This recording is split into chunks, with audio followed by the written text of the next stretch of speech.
Falando no culto anterior, não deu para terminar sobre Atos dos Apóstolos, capítulo 13, porque eu comecei o culto falando do outro culto anterior, de Salmo número 2, versículo 7, que fala sobre a remissão dos pecados.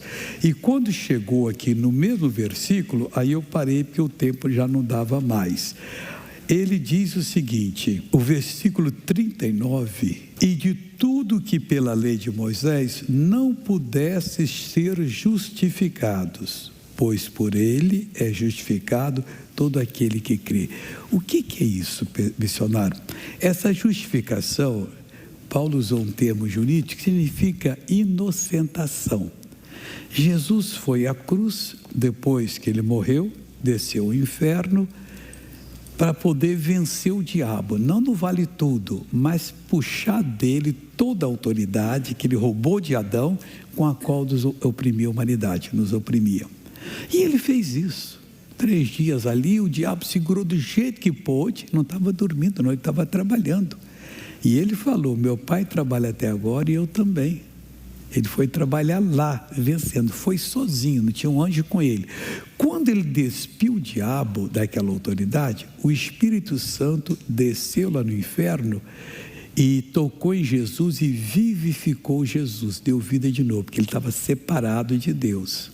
Tanto que ele gritou na cruz, meu Pai, por que me desamparastes? Aí o Espírito Santo tocou, ele foi vivificado. Nesta hora, toda a humanidade foi vivificada. O pior bandido que há no pior lugar do mundo, ele já tem essa vivificação à disposição dele. Mas como ele não ouviu ainda, ou não quer ouvir o Evangelho, ele então não vai ser salvo. Prejuízo eterno.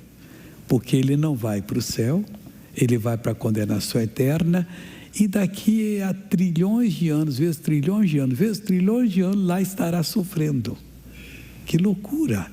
A gente que entende isso, a gente vai para tudo quanto é lugar pregando o Evangelho. Eu fui agora para a Europa, uma cidade da outra, teve cidade de ser 4 horas de viagem de carro. Ali a gente estava lá, chegamos, pregamos, Deus abençoou. E por que a gente faz isso? Porque é nossa missão. Quem entende é chamado tem que pregar. E quanto é que o senhor ganhou? O que eu fui de dinheiro eu voltei, porque lá eles pagaram as minhas despesas. Então eu não gastei nada. E quando eu nada, eu fui pregar o Evangelho. Eu não cobro para pregar o Evangelho.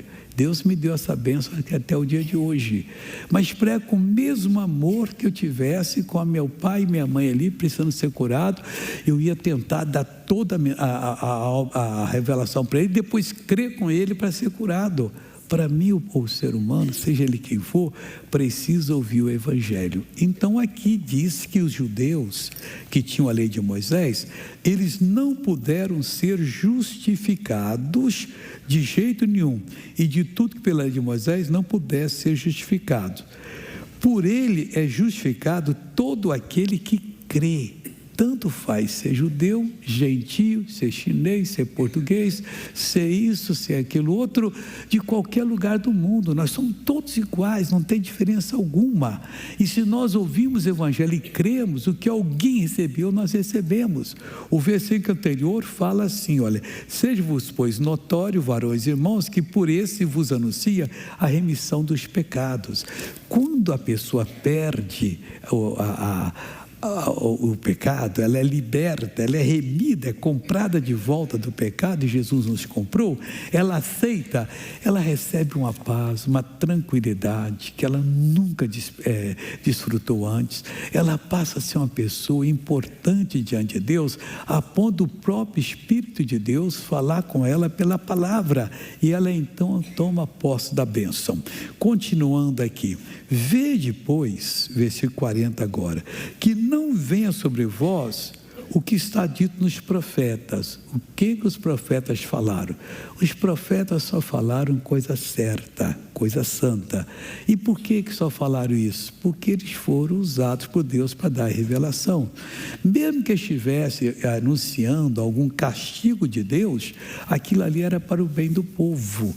Mas eles falavam sempre, toda a Bíblia falou sempre de Jesus. Desde o início da Bíblia foi, e depois de Jesus ter nascido, nascido, morrido, ressuscitado e ido para o céu, o que escrever depois refere-se a Jesus. Ele é o personagem central da Bíblia Sagrada.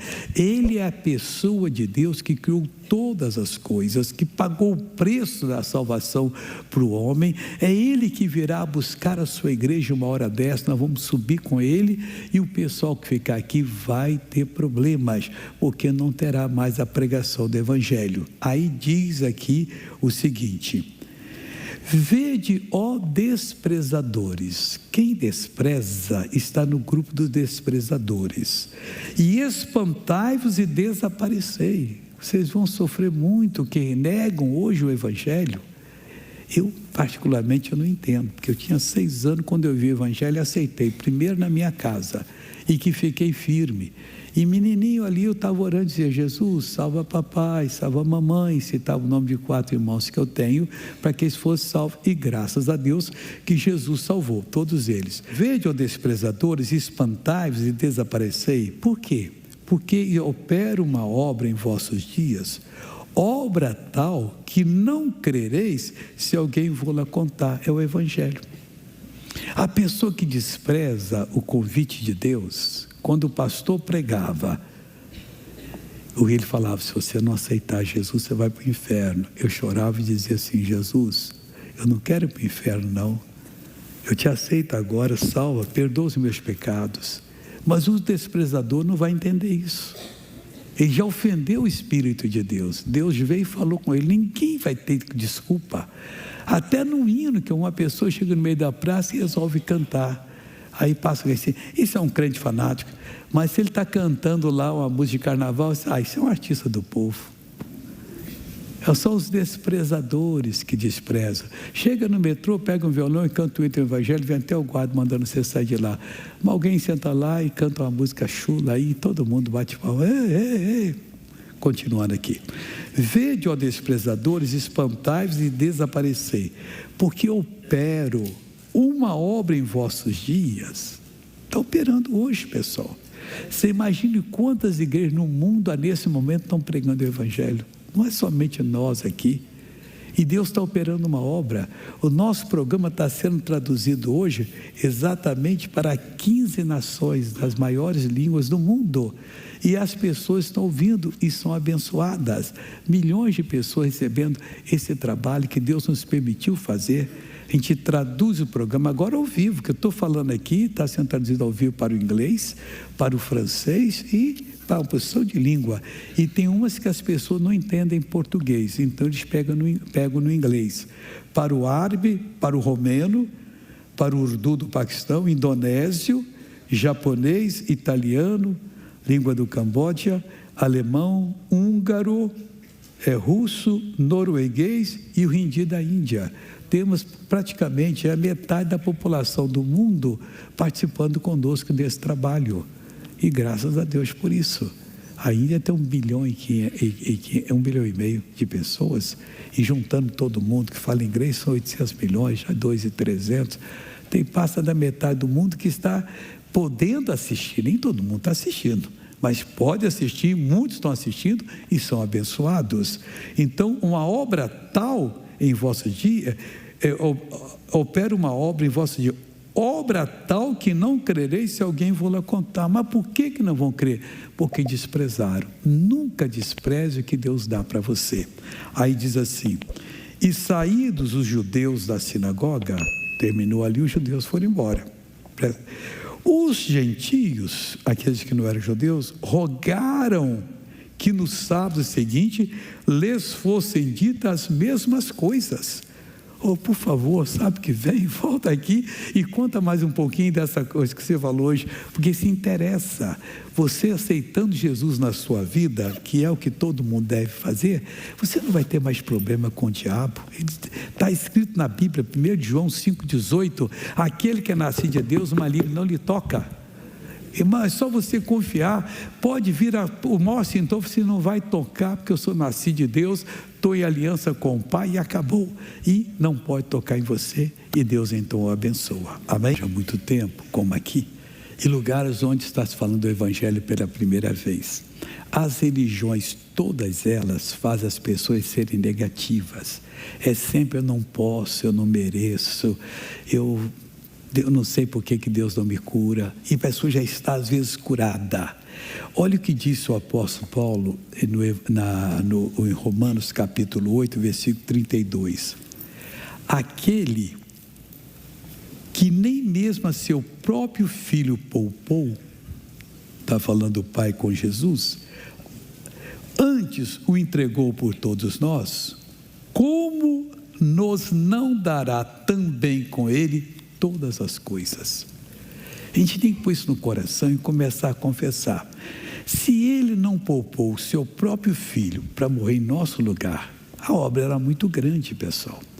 Isso aqui não é um teatrinho de criança que Deus fez, agora fez ali e já acabou. Não, nós estaríamos para sempre separados de Deus, nunca iríamos para o céu, sofrimento eterno.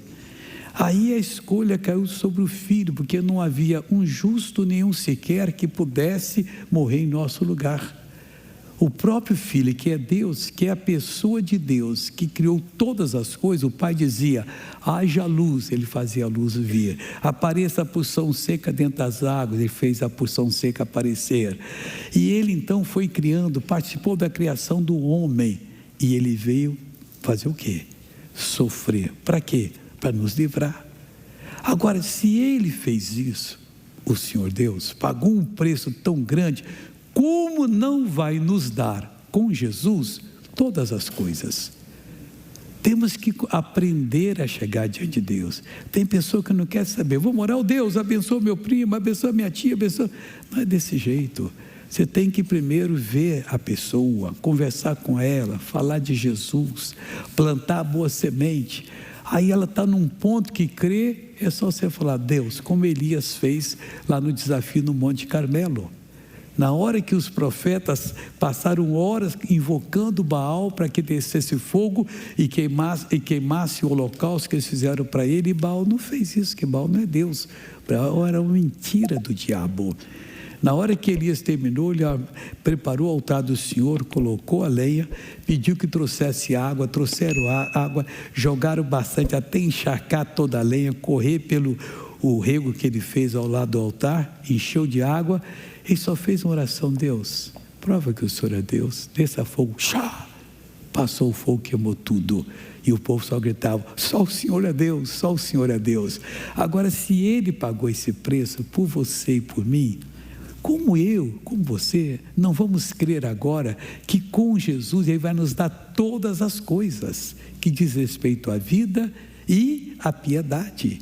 Pedro disse que ele já nos deu essas coisas, pertence a nós, é para nós tomarmos posse, é para nós exigirmos a saída do mal, assumirmos uma atitude de fé, e depois vamos dar o louvor a Deus, e Deus vai nos abençoar.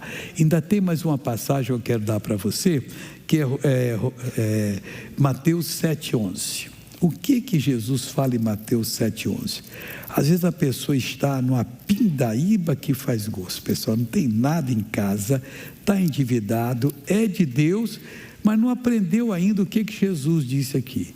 O que o Senhor Jesus disse para você que está desanimado da vida? Não tem jeito, eu não melhoro, eu só como comida de segunda, só visto roupa de segunda, moro muito mal. Jesus falou do seguinte, para você falar isso com ele depois: se vós, pois, sendo maus, nós somos maus, bom só tem um, que é Deus. O homem, por melhor que seja, ele é mau, egoísta, presunçoso, vaidoso e uma porção de outros usos aí. Se vós, pois, sendo maus, sabeis dar boas coisas aos vossos filhos, quanto mais vosso Pai, se você não é filho, ele não vai dar. Se você não recebeu Jesus, você não é filho, você é criatura de Deus. Mas se você recebeu Jesus como Salvador, você passou a ser um filho de Deus. Quanto mais vosso Pai, que está nos céus, dará bens aos que lhe pedirem. Depende da gente. O que você quer? Você tem que falar para Deus. E quando falar, Meu irmão, tome posse da bênção em nome de Jesus. Creia, a partir de hoje a minha vida mudou. Já começa a agradecer. Vem aquela certeza. Se a certeza não vier, é porque você não está bem ainda. Às vezes a pessoa está escondendo algo de Deus, pôs algum buraquinho e está escondido ali. Não, Deus não vou falar isso com Deus. Não, errou, confessa. Está em 1 de João 9, se confessarmos nossos pecados, Ele é fiel e justo para nos perdoar os pecados e nos purificar de toda injustiça. Quando na hora, em seguida, creia que Deus há de abençoar você em nome de Jesus. Ele está aqui, está onde você estiver, em casa, em qualquer lugar. Nós vamos orar agora para Deus abençoar. Missionário tem problema, como o senhor disse, convidando, de artrite, de artrose, de tendinite, de bursite, dor aqui, dor acolá. Onde você está, fique em pé aí, em nome de Jesus. Não precisa vir aqui à frente. Rapidinho. Os que demoram não estão crendo não, pessoal. Será que eu vou? Bem me quer, mal me quer. Bem me quer, mal me quer. Acho que não quer não. Para com essa coisinha bobinha aí. Vamos agora crer no Senhor. Ele vai abençoar. Curve a sua cabeça e feche os seus olhos. Isso. Diga assim: Senhor Deus, em nome de Jesus, eu venho a Ti contra esse mal que está na minha vida. E eu te peço, manifesta o Teu poder na minha vida para destruir todo mal. Mal, sai de mim agora, em nome de Jesus. Eu vou orar agora, hein? Só o missionário. Ó Senhor Deus, Criador dos céus e da terra, Deus grande, Deus forte, Deus poderoso, único e invencível Senhor. Eu venho a Ti agora para abençoar todo esse povo que está aqui e que está em qualquer lugar do mundo, lá do outro lado do planeta, em qualquer país frio ou quente. Meu Deus, a Tua palavra garante que o Senhor ouve e responde orações. Então, como ministro do Evangelho, eu determino agora. E eu digo: mal, sai dessa pessoa, sai agora. Bata em retirada. Eu não permito que você continue. Saia em nome de Jesus. E você diz: eu creio. Olha para o missionário agora. Você que não podia levantar o braço por causa de bursite, artrite, artrose, sem ter medo algum, Deus vai começar a operar agora, hein? Creia nesse momento. Levanta os dois braços, você que não podia. Isso, faz isso. Põe a mão na nuca, você que não podia colocar. Faz assim, mão nas costas, ó. Você que não podia colocar, coloca agora em nome de Jesus. Ô missionário, a minha dor saiu agora, o meu incômodo saiu nesse momento, eu consegui.